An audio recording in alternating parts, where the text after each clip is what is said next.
Привет, комрады!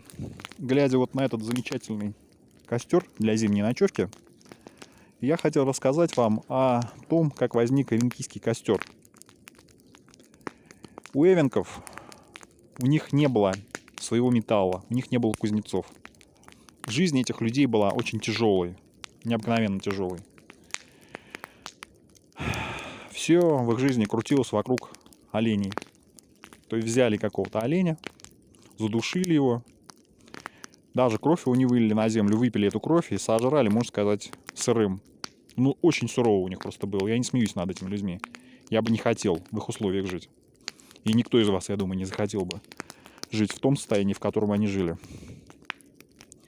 И для того, чтобы понять, насколько сурово они жили, вы можете посмотреть. В интернете есть какие-то там заграничные фильмы о эскимосах, как они там живут. Ну, просто вот люди в каких-то грязных одеждах, сшитых из шкур, ловят рыбу. Очень у них сурово. Не позавидуешь этим людям.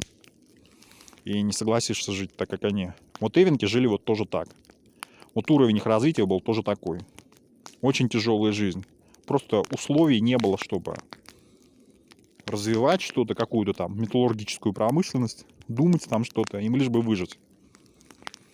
И, естественно, костер, который они делали, я сказал, что у них не было железных орудий. Они приучились делать тот костер, который изготавливался без участия топора или пилы. У их соседей якутов кое-какое железо было, они ковали ножи, но опять-таки у них не было даже такой простой вещи, как топор. Топор к ним принесли русские. То есть вот этот вот костер венкийский, это не самый лучший костер для ночевки, а может быть самый простой, который они могли сделать. Раз что-то накидали, быстренько есть приготовили, и я не думаю, что они всегда спали возле этого костра. У них всегда были нарты, в которых они перевозили там свое имущество. Были эти их юрты. Внутри юрт у них могла быть такая маленькая палатка, в которой они там все вместе спали. Вот. То есть вот их костер, он совершенно не был предназначен для такой ночевки.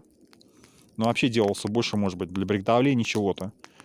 Ну и уж на крайний случай возле этого костра кое-как там ночь пересидеть. То есть для ночевки этот костер плох. Он появился только потому, что у них не было возможности каким-то образом нормально изготовить костер. Перерубить дерево элементарно они не могли. Ну вот, я думаю, все. Повторяться не буду. Заходите еще, комрады. Пока.